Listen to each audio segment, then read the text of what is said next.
Self-Publishing Podcast, episode number 108.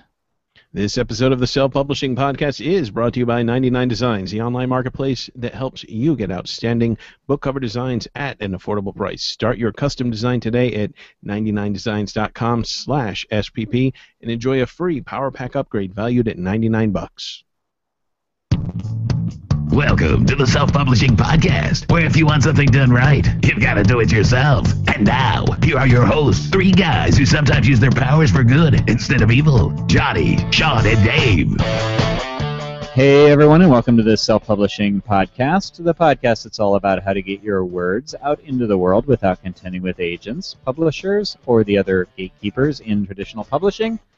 I'm Johnny B. Truant, and my co-hosts are Sean Platt and David Wright.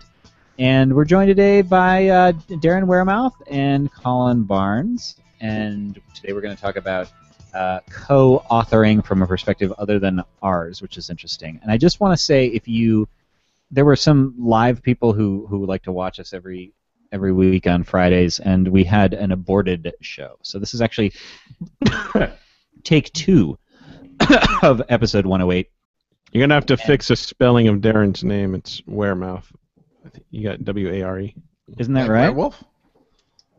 Is it W-E-A-R? Yeah. Oh, I thought it was... Okay. I thought I had it right. Werewolf would be W-E-R-R-E, and it's not that, correct? Yeah. All right, I'll fix it. So these guys were good enough to hop on and save us from ourselves, because with a whole bunch of craziness with Sean's internet connection, we were going to have a guest on, and then she couldn't stick around to do one 3 hours later than we promised. Go figure. What's wrong? She had enough of our shenanigans. She had enough She of wanted our out. bullshit. And so we had a bunch of... somebody else talk. We had a... Well, Dave, you go.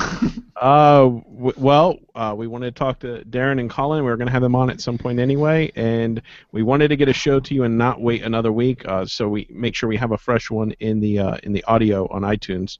So Darren, he was already on Better Off Undead. Don't ever listen to that. It was horrible. And he said Colin might be game for coming on now. So here we all are. So kudos for the last minute jumping in and saving us from ourselves. Not just last minute jumping in, but awesome guests. Like, this is great. It's not just, these guys were around. Well, that was implied. I mean, come on. Like, Don't make me sound like an asshole. Well, no, not at all. But the point is, we always talk about collaboration, and yet have we ever actually had collaborators on before? I don't know that we have. Am I thinking of someone obvious that I'm missing? No, I mean, that's really cool. Like, we always collaborate, the three of us. It's a very common thread on the show, but this is really cool because these more collaborators. That's a lot to talk about. And Colin and Darren have a book coming out called Critical Dawn. I've got an advanced copy, and I am actually reading it. It is the first book I've read since, I don't know, October or February? I don't remember, but for those of you keeping score, that's Colin and Darren 1, Roman Sands 0. Yeah, I have not read any of Sean and Johnny's books yet, but I am reading theirs. So I'm enjoying it so far. So he would enjoy our books if he read them. No, probably not. Now, and then nothing with unicorns. The being, maybe, if I could just get past that whole singing thing. Never. More singing. Season 3 is going to be all about singing. It's going to be her on concert tour, and that's the whole book. Okay. I got to post to Twitter now, so people actually know we're on. Yeah, go ahead and post to Twitter. I will see if I make it through this episode conscious, which will be a bonus. This has been the longest week ever, and my creativity has been kind of crap. So I'm kind of... Maybe you guys will be more creative than I've felt. I just feel like I'm underwater and about to die. So, great way to set the table for our guests. Way to pump us up! Yeah!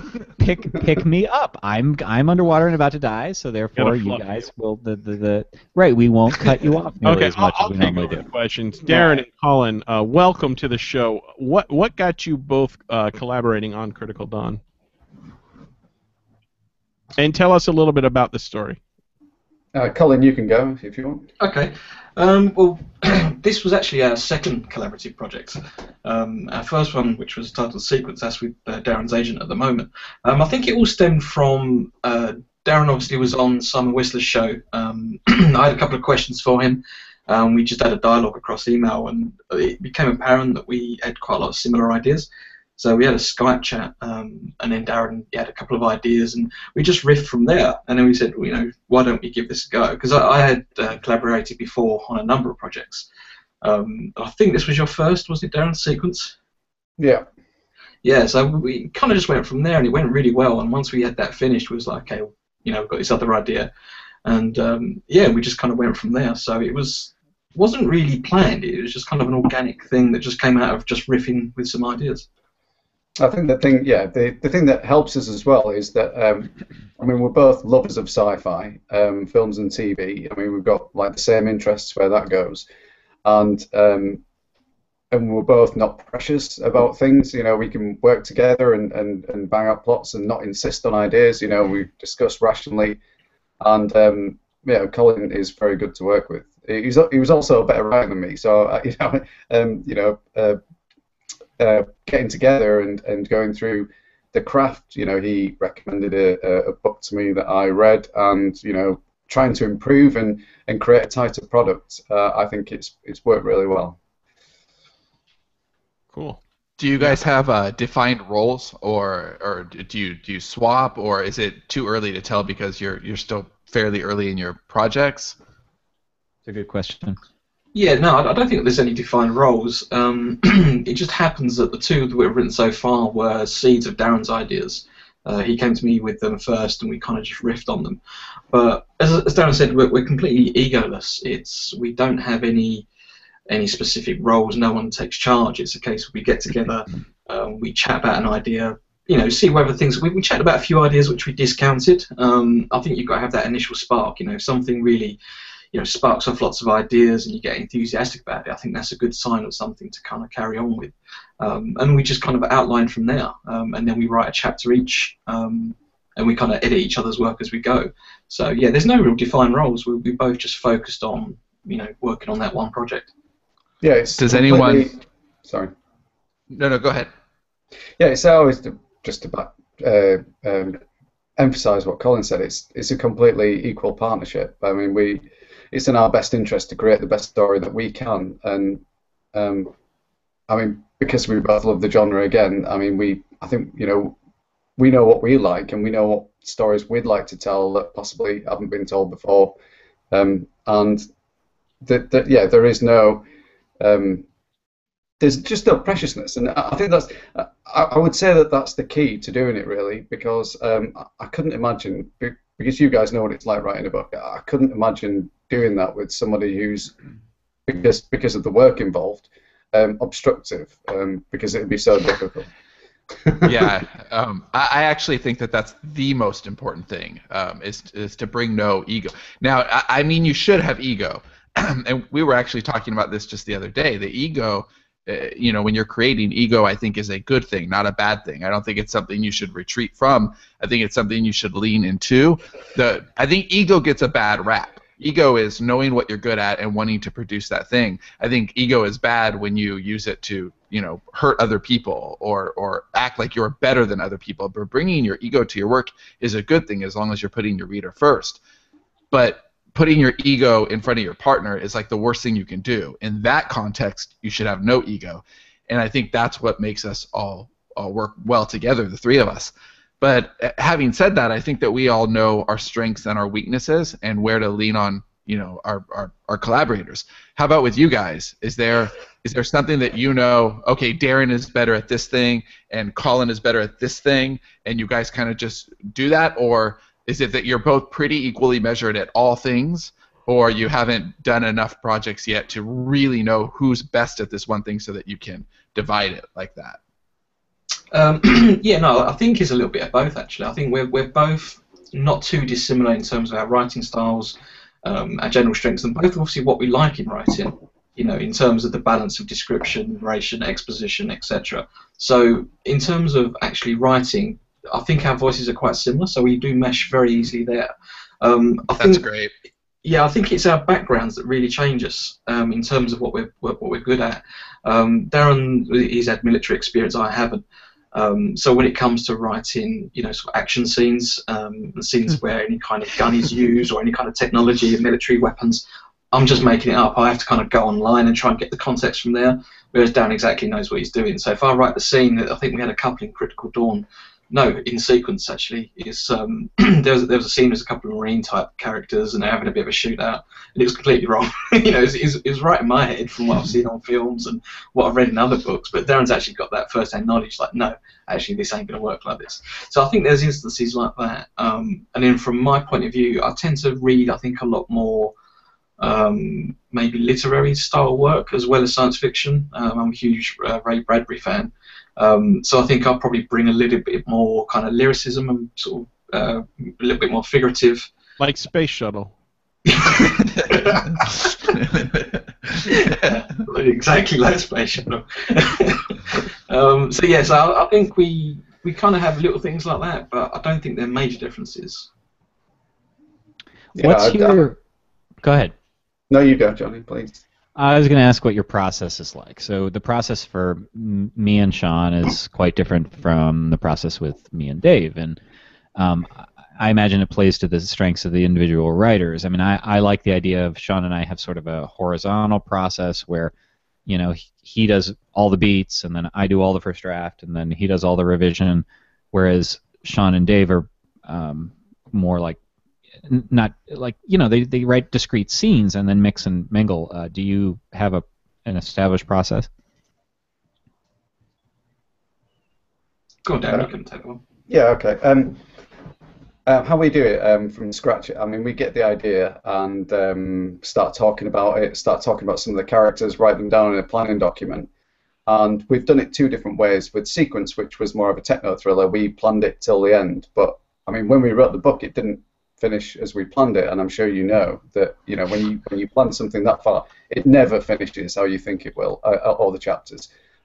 We decided to scale that back for our sci-fi with Critical Dawn, and we planned 10 chapters. Our chapters are like 2,000 to 3,000 words, so we'd go 10 chapters at a time, write them, then come back, review, see what we've got, go through the story again, see how our characters are developing. Because quite often with Sequence, when we finished the characters at the end, we had to amend at the start because of the way they evolved. Their behaviour was slightly unrealistic, and the dialogue. With Critical Dawn, we've gone into a more of a staged process. But how we handle it after that, when we do the planning, is we take different point of view characters, so the voice remains consistent when we're writing the book. Colin will take 2, I'll take 2, and we'll both write individual chapters. And we'll content edit each other, and generally we get something quite smooth because of our styles. In addition, Yeah. Go ahead, Colin. Oh, sorry, guys. No, I was going to say, in addition to that, I think the way it kind of works out really well for us is that because we have multiple point of view characters, generally we have 2 main protagonists, and then we assorted other POVs.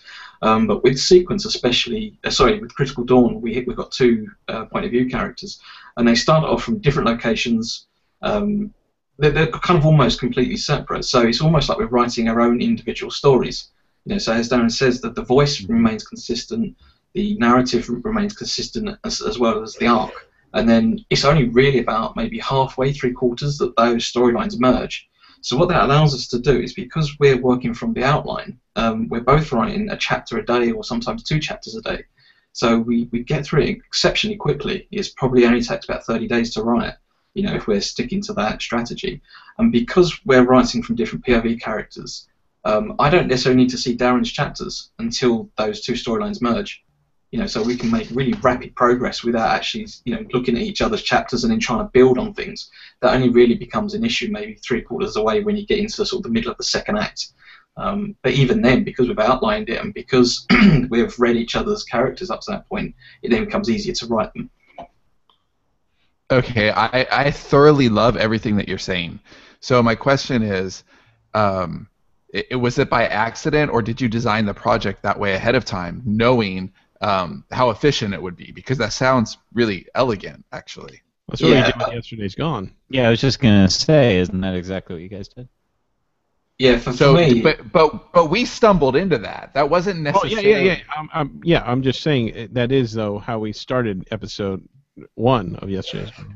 Right, and it was just because we didn't know what else to do, and it ended up something that we kind of refined over time. But it sounds like, I mean, was it just stumbling into it for you guys too, or were you mathematical about it in a way that we weren't? Like, this is what will work. Right. Yeah, no. From my point of view, it was planned. I've done collaborative projects for years, so I kind of knew the dangers of trying to work on a single narrative. As soon as you get multiple people working on a single narrative with multiple characters, you always have a nightmare to begin with, as everybody has their own view of the character. So when Darren and I started outlining, I knew it makes sense to have a multiple point of view. At least, I think with Sequence we had maybe half a book. I think, was it, Darren, with the two characters? The storylines interwove, but the characters didn't interact until a little bit later on. Yeah, we shared one character, but she was more kind of official, so it was easier to do that. One of the things I really like about watching you guys is it seems that your business decisions are as smart as your creative decisions. Where does that come from? Do you guys have any kind of business background, or are you just kind of instinctively agile? Yeah, I think we both do. I used to run a web development company about 10 years ago, so we both come from a project management background, and funny enough, that's where the name Critical Dawn came from. Is the sequel's called Critical Path, and it's a project management term. And Darren came up with it. He says, "Oh yeah, we've got to try and get the." That's awesome. That's a good title. I do think there's a danger in your name, Critical Dawn, though. Your first bad reviewer is going to say Critical Yawn. Yeah. No, Dave, there's worse than that. The first bad reviewer is going to be my fiancée because she's called Dawn. And but I suppose, going back to what you were saying, Sean, I mean, I used to work for tech startups as well, and they're very business orientated.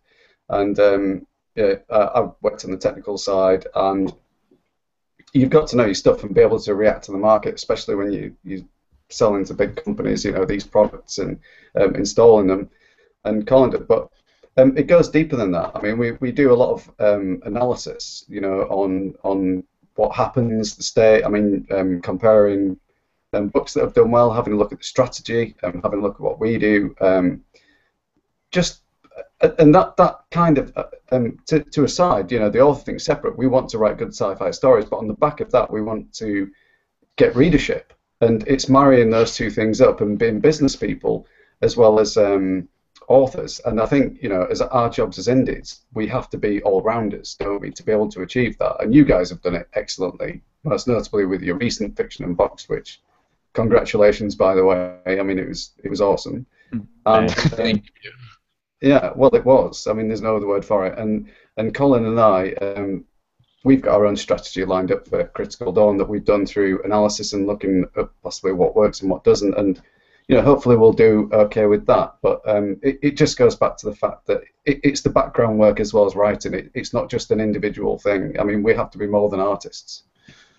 Yeah, and I think that ties into the decisions we've made as well. For instance, Sequence, we gave to his agent, because that's more of a techno thriller. We feel it's a potentially more commercial book, in terms of what the trads would like, because the trads pretty much own the thriller market, whereas indies own the sci-fi market. So we decided that instead of sending Critical Dawn to his agent, that we were just going to go ahead and self-publish this, because if we build a readership this way, then the agent will have a much better position to start from when it comes to Sequence.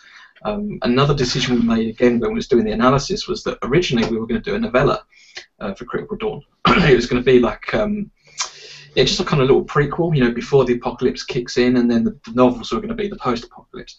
But then, of course, as we were looking, we're thinking, well, what's the point? It's going to take us, a month to prepare this book. That's a month we could put into the novel, and it just so happens we wrote the novel just over a month. So we're quite happy to shelve our original ideas if the business side doesn't make sense. And as Darren said, we do a lot of analysis. We use e-reader IQ, Novel Rank, and ebook Tracker, and we'll go back and we'll look at things like Atlantis Gene, Cyberstorm, and these books that kind of broke out and stick around for a while. We're really interested in why certain things just hang around forever. So we've been doing a lot of research, and some of that actually goes into the book. You kind of bake ideas into the story and into the actual publishing package when it comes to the cover, the series names, and things like that. So I think there's a lot of information that you can glean from just researching your markets out there. You need to do a box set. What did you? Sounds like Breaker. What did you find? Like when you say that you were researching, and I'm wondering what you found that you would incorporate. Do you want to say that? Well, there's various things. Sorry, you can't remember. The first one, I guess, and Colin, you can expand after I answer this, maybe. You're looking at the strategies. How did Cyberstorm get to where it was? I mean, it was optioned by 20th Century Fox. It sold, I don't know, 200,000 copies or something. I mean, how did it achieve it? I've read it. It's good, but I've read other books that are good and have been nowhere near that successful. And you're like, well, how did he achieve that? You can check somebody's price from eReader IQ, what they do from launch, by downloading the book, selecting all, and then you can have a look at novel rank and match the price strategy they've got to the rank that they've got in the market. So pretty much you can see when they do their promos. And if we take this for a single example, and I hope Matthew's not listening, but if he is, you did great. He started early. He got a lot of reviews early up. I assume he got a lot of advanced review copies out and got readers to review. And he upped his price, and his rank went up, and then he dropped to 99 cents. So I think he dived into the likes of ENT and BookBub and people like that, and he kept it at 99 cents for 2 or 3 months. And he stayed around the high 100s ranked, and then he changed his price, and he stayed there for another 3 or 4 months. So that's one strategy we can look at in terms of a good book and how you can actually make it get there. The second one we looked at Atlantis Gene, and this is a slightly different scenario. The guy got ENT really early, and set off with a 99-cent promo. Although you won't see his interviews, this is what happened because check the data, and it shot down. And because he's got a good cover and quite a good hook, and we had a look at the blurb, for example, and they used the bold headlines, 2, 3 there. If you have a look at Amazon.com, you can see the way it's framed. It is quite exciting. And it went down, and again, it's a good book, but you could find equally as good that haven't done a tenth as well as it. And so we had a look at how good they should be doing, and that was the whole 99-cent launch again, and coupling it with ads, and basically having an exciting cover and blurb. And he also, interestingly enough, he spread it across sci-fi and techno-thriller. So he spanned a lot of genres there, because he's pretty much on every list in sci-fi. If you guys look at Amazon, I'm sure you've seen it around. Yes. So that's another way to do it. And obviously, I've got the first activation data. That was another way to do it. So we have a look at it all collectively and how the market's behaving, and try to come up with a strategy off the back of that, how we can package our product successfully. Obviously, the key thing is writing a good book. But if we package it successfully and have a look at what's working at the market at the time and the different strategies people have used to do that, then hopefully off the back of that we'll be able to get something similar. But we'll see. Colin, do you have anything to add? Yeah, some of the other things that we kind of figured out was one of the reasons why specifically those 2 examples done well was they launched in the first month and they were on each other's also books. So as they were both driving higher, they were basically swapping readership.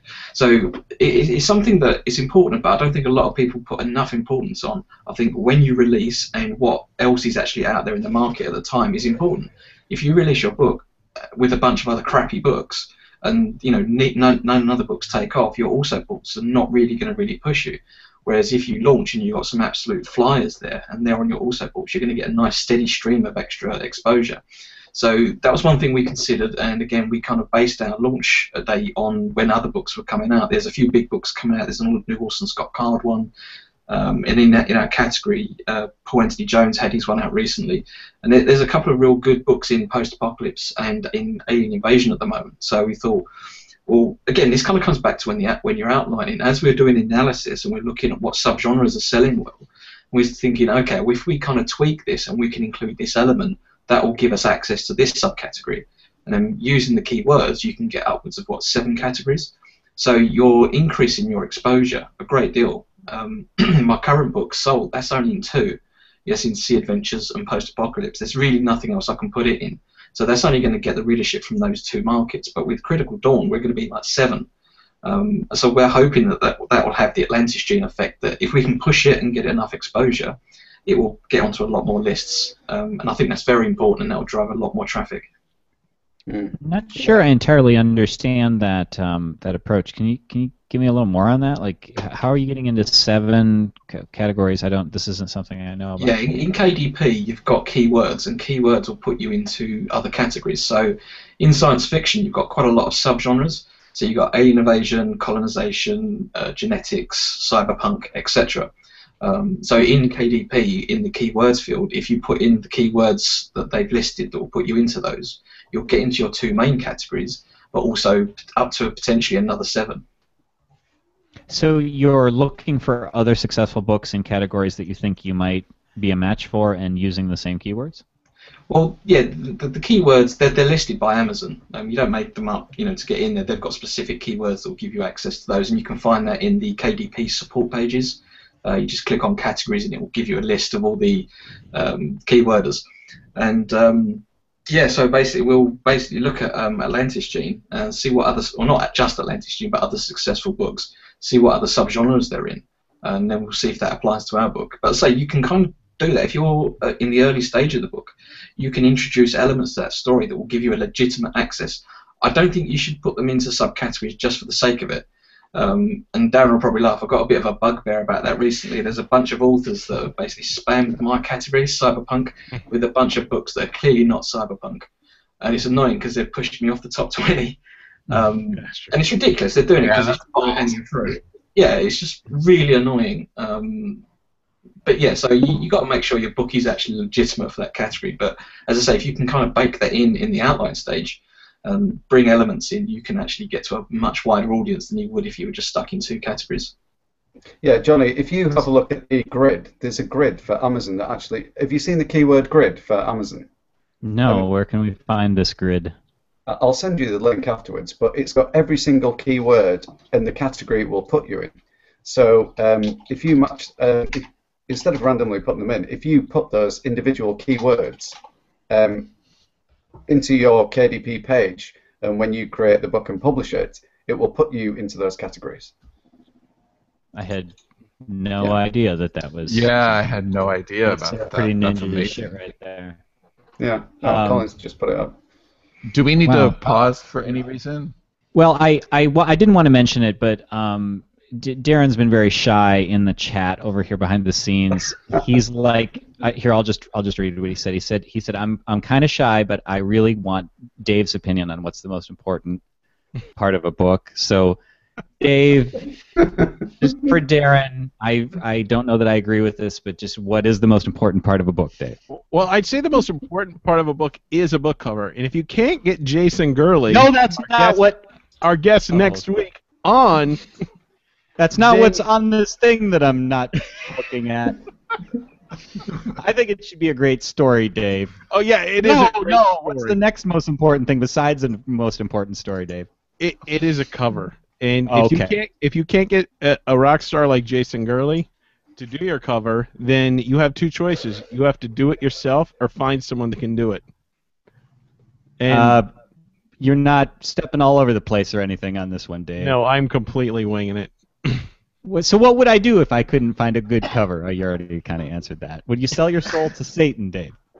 No, you don't need to sell your soul to Satan. You don't need to blackmail Jason Gurley to do your cover.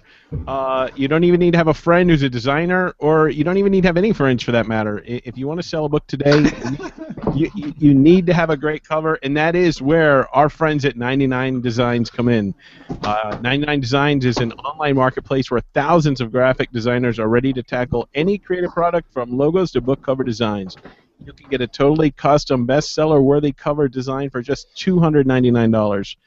Sean and I have used them on many a project, and very good results. You're going to get so many covers in the first round.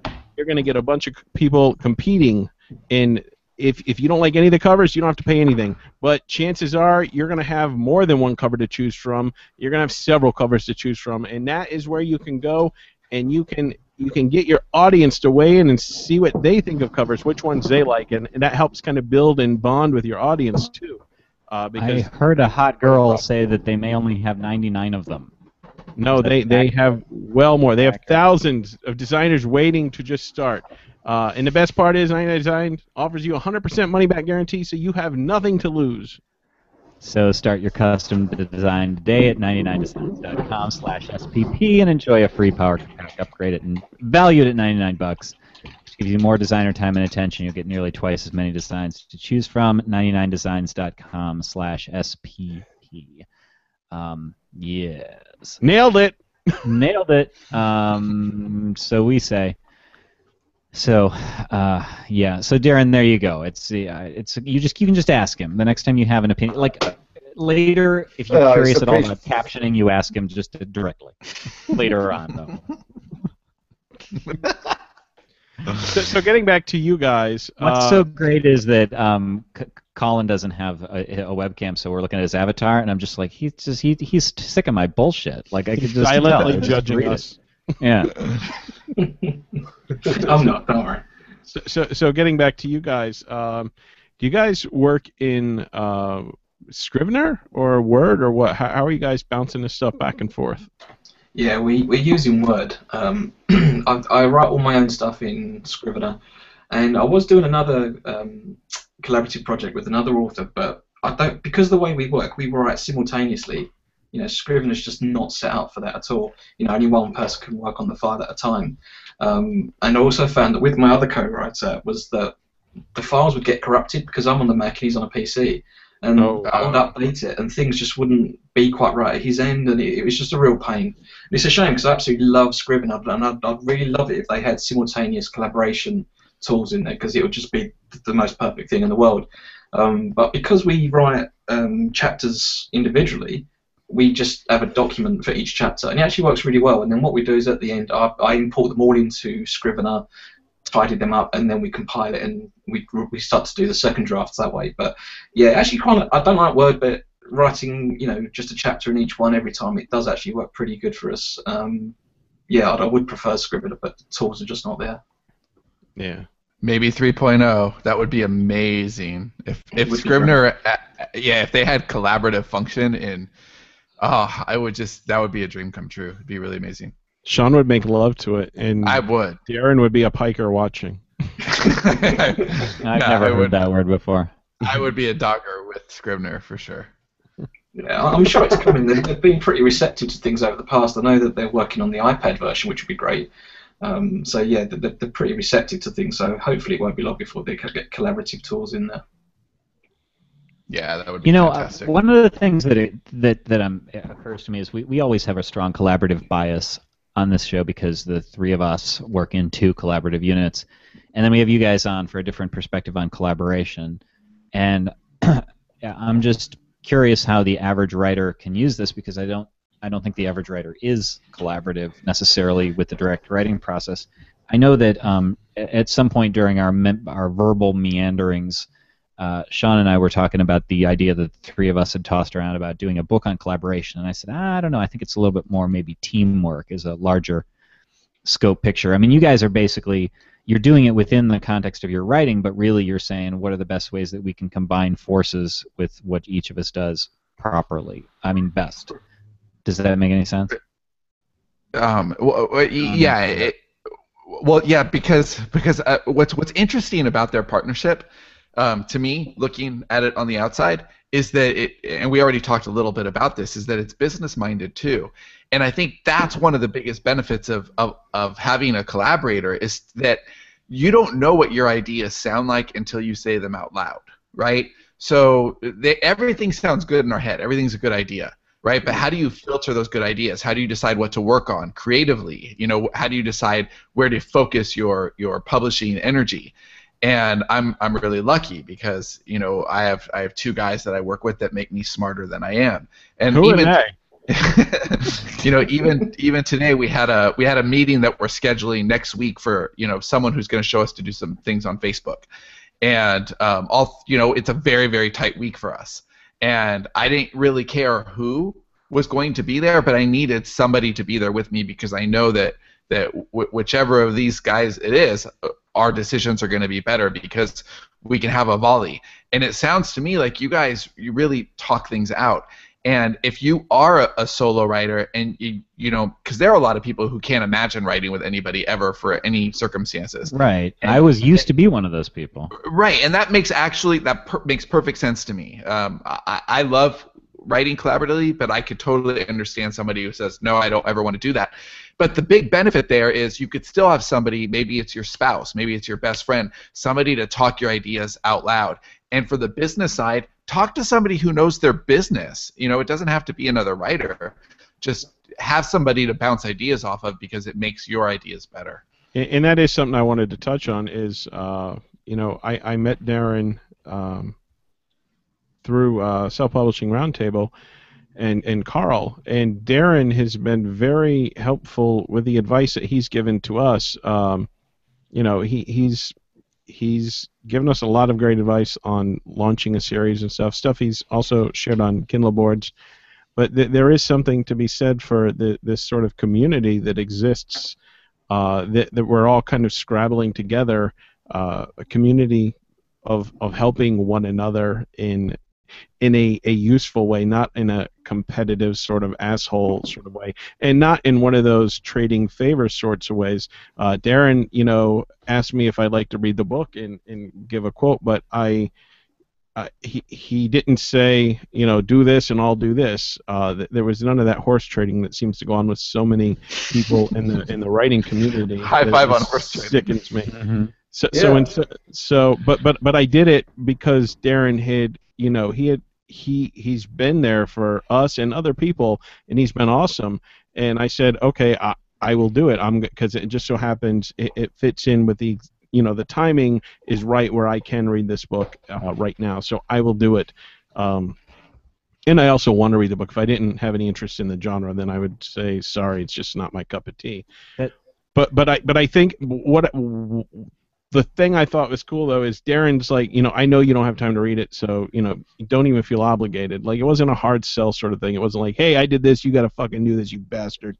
So, and I like that, and I've noticed a few people like that, and Colin's been helpful in various ways in the past. So I really like that, and I think if you can, even if you're not writing with other people, if you can surround yourself with other writers that are giving and sharing with their knowledge. Without, you know, like, you know, they're not using it they're not using it or using people. They're just sharing their knowledge without any expectation of anything in return. Those are the people that I want on my fucking team. Yeah, too right, Dave, and it's appreciated that you are. You know, we both appreciate that you are, and I mean, like I said last time I was here, I mean, you guys have given so much to the self-publishing community. Hundreds of hours of free literature, loads of useful information, you know, and that's why I was delighted that Fiction Unboxed went as it was. And yeah, if we can, you know, it's not all about sniping or anything like that. It's getting together and making the best of it as we can. And you know, that's the team I want to be on. Sean, you had your hand raised. Well, I was just gonna. It seems a little outdated now, my comment. But what I was going to say is something about how I think a really good character trait to look for in a collaborator is curiosity. You want somebody who wants to understand, because that's a common denominator I'm seeing between you two also, which I think really strengthens not just what you're doing now, but what you're going to be doing. Yeah, they're not judgmental. Like, they're not saying, "Oh, that'll never work." They're like, "How can we make that work?" And right, it is right. awesome. And here's the thing that is so important. Yeah, you can't teach that. That's either something you have or don't have. So if you're one of those writers out there who's looking for a community to help you push your business and art forward, that's what you need to look for. You want to look for somebody who is, because the common denominator with you guys, which I think is great, is why. You're asking why things happen, not what do I do, but why should we do this? And that's such a big question, and it's the right one to ask. And there are a lot of writers in the indie community who they always say that's not going to work first, and then they tell you why. But their reasoning is based on their myopia, and they don't know how to get out of the same way that they've been seeing things over and over. And maybe it's for whatever reason, but you can't do that. You have to be curious. Why are things the way they are? What's the expiration date on the way things are? Because if you understand why they are the way they are, then you'll be able to see them changing before they do, and you can constantly set yourself ahead of those trends. And it clearly seems like that's what you guys are doing, which is awesome. And I didn't get at the beginning because I'm on record on the podcast as saying I don't understand physically. I don't understand it, how two people could ever write a book together.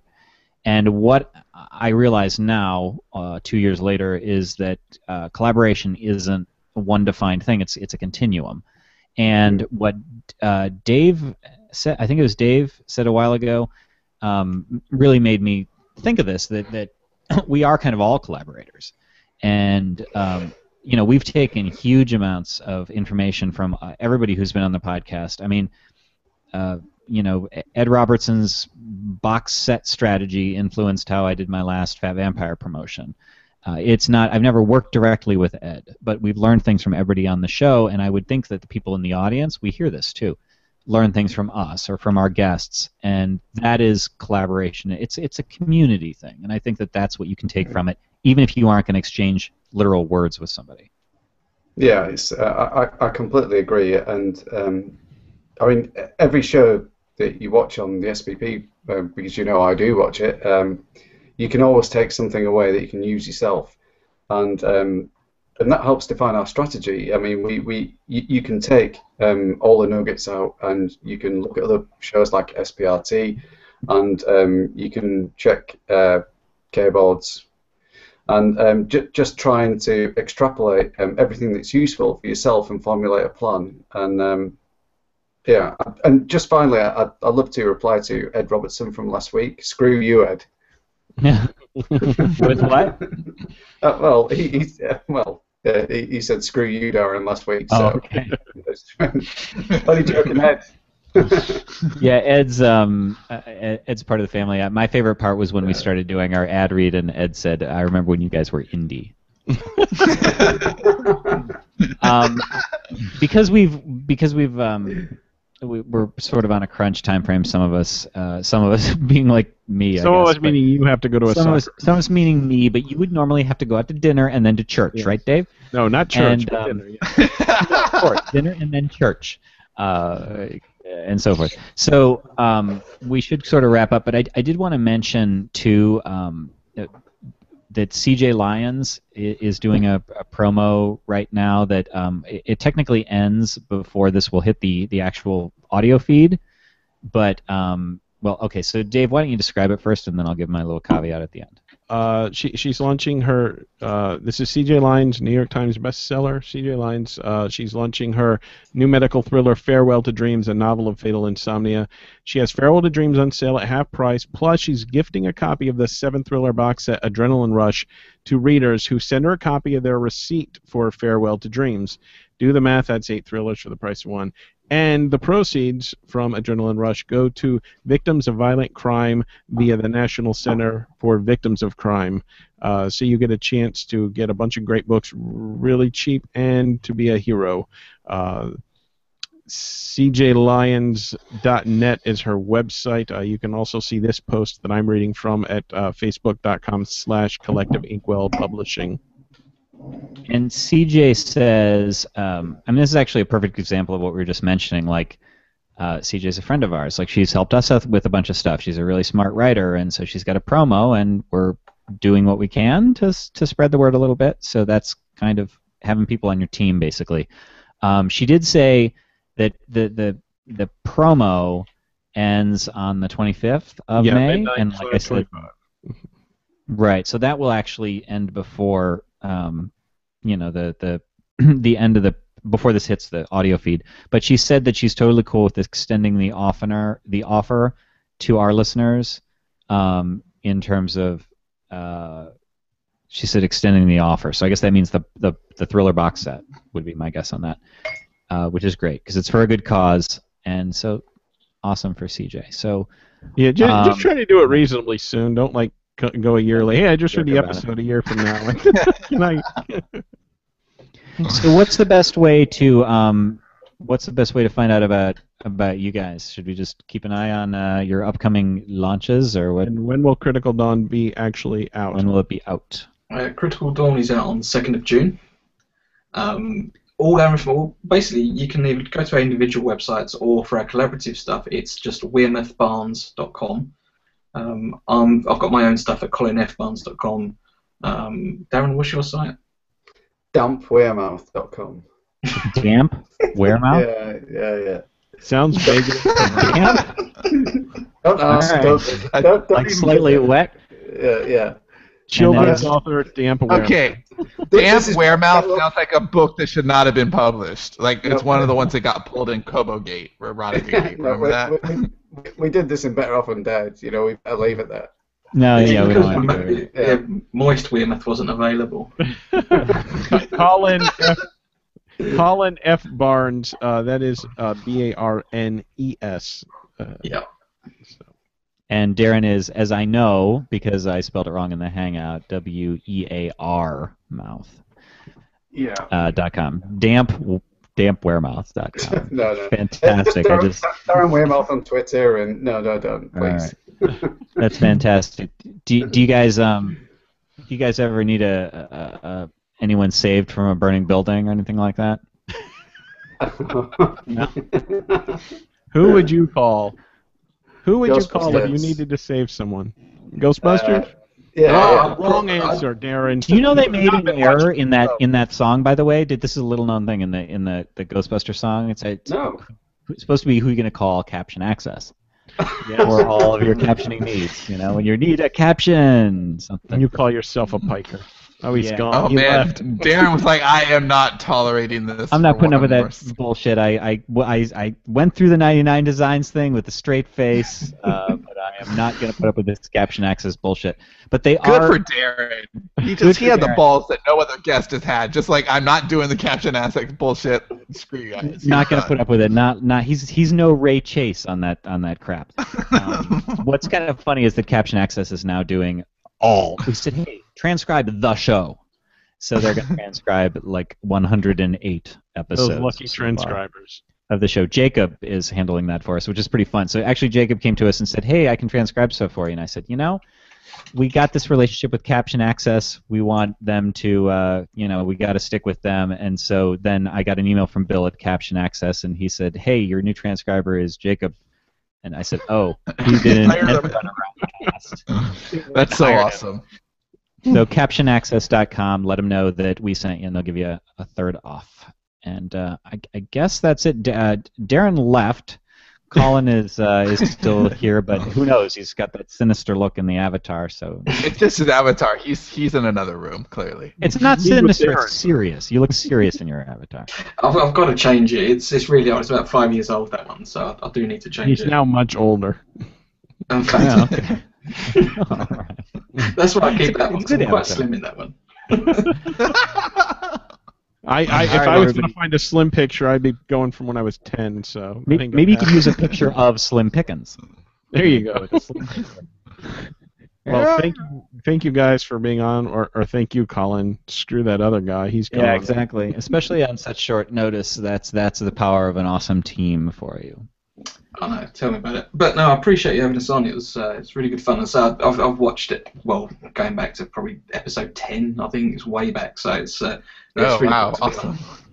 Hardcore. Thank you so much. Yeah. OG That's- SPP.